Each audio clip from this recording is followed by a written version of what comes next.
ಬೆಳಗ್ಗೆ ಎದ್ದು ನೆಲ ಒರೆಸ್ಕೊಟ್ಟೆ ಅಮ್ಮಂಗೆ. ಅದಾದಮೇಲೆ ಸೀದಾ ಫ್ರೆಂಡ್ಸ್ ಕರ್ಕೊಂಡು ಹೊಲ್ತಾ ಹೋಗಿ ಬರೋಣ ಅಂತ ಹೊರಟು. ಹೊಲ್ದ ಹತ್ರ ಸುಮ್ಮನೆ ರೌಂಡ್ಸ್ ಹೋಗಿದ್ದೋ, ಅಣಬೆ ಗಿಣ್ಬೆ ಸಿಗ್ತವೇನೋ ಅಂತ. ಕರ್ಕೊಂಡು ಎಷ್ಟು ಕಿಲೋಮೀಟ್ರ್ ಸುತ್ತಿದ್ರು ಸಿಗಲ್ಲ ಅಂತ ಗೊತ್ತಾಯಿತು. ನಾವು ಬೇಕು ಅಂತ ಹುಡ್ಕಿದ್ರೆ ಅದು ಸಿಗೋದಿಲ್ಲ.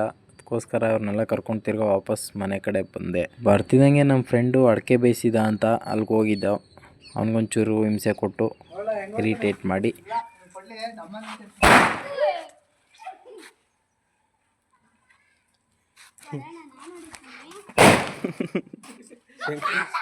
ಕಿಟಕಿ ಒಳಗೆ ಕೊಂಡು ಹೋದ್ರೆ ಅವನು ತಿಂತವನೆ. ಲೇ ಇದೆಲ್ಲ ತೂತ ಎಲ್ಲ ಹೊಡೆಯಕ್ಕೆ ತೂತ್ ಮಾಡ್ಕೊಂಬಕ್ಕಳ. ತೂತ್ ಮಾಡ್ಕೊಂಡು ನನಗೂ ಗೊತ್ತು, ಅದ್ರ ಗನ್ನಲ್ಲಿ ತೂತಿಲ್ವಲ್ಲ. ಸೇಡೋದು ಬರ್ತವೆ ಇಲ್ಲಿ, ಸೇಡೋದ್ ಕಳ ಬರೋದು.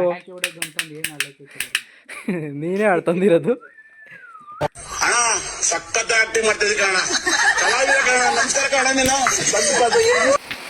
ಎಲ್ಲ ಆಗ್ತಿದ್ದಂಗೆ ಸೀದಾ ಮನೆ ಕಡೆ ಬರೋ ಅಷ್ಟರಲ್ಲಿ ಆಲೇ ಮಳೆ ಸ್ಟಾರ್ಟ್ ಆಗಿತ್ತು.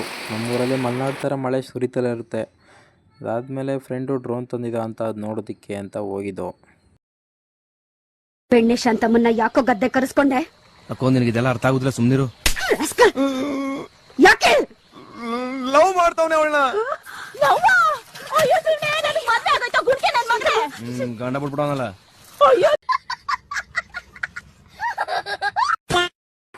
ಗೈಸ್, ದೀಪಾವಳಿ ಹಬ್ಬಕ್ಕೆ ಎಲ್ಲರೂ ಹುಡುಗ ಹುಡುಗಿ ಸೇರಿಕೊಂಡು ಹಬ್ಬ ಮಾಡ್ತಿದ್ರೆ ನಾವೆಲ್ಲ ಹುಡುಗರು ಸೇರಿಕೊಂಡು ಕುಟ್ಟ ಪಟಾಕಿ ತಂದು ಕಲ್ಲಲ್ಲಿ ಕುಟ್ಕೊಂಡು ಆಟಾಡ್ತಾ ಇದ್ದೀವಿ ಗುರು.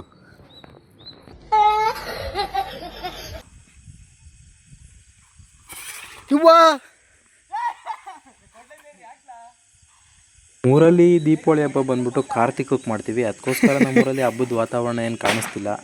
ಸಂಜೆ ಫ್ರೆಂಡ್ಸ್ ಎಲ್ಲ ಆಟ ಆಡಿಕೊಂಡು ಅದಾದಮೇಲೆ ಇವತ್ತಿನ ವಿಡಿಯೋ ಇಷ್ಟ ಆದರೆ ಲೈಕ್ ಮಾಡಿ, ಶೇರ್ ಮಾಡಿ, ಕಮೆಂಟ್ ಮಾಡಿ ಅಂತ ಹೇಳ್ತಾ ಮುಂದಿನ ವಿಡಿಯೋದಲ್ಲಿ ಸಿಗುವ.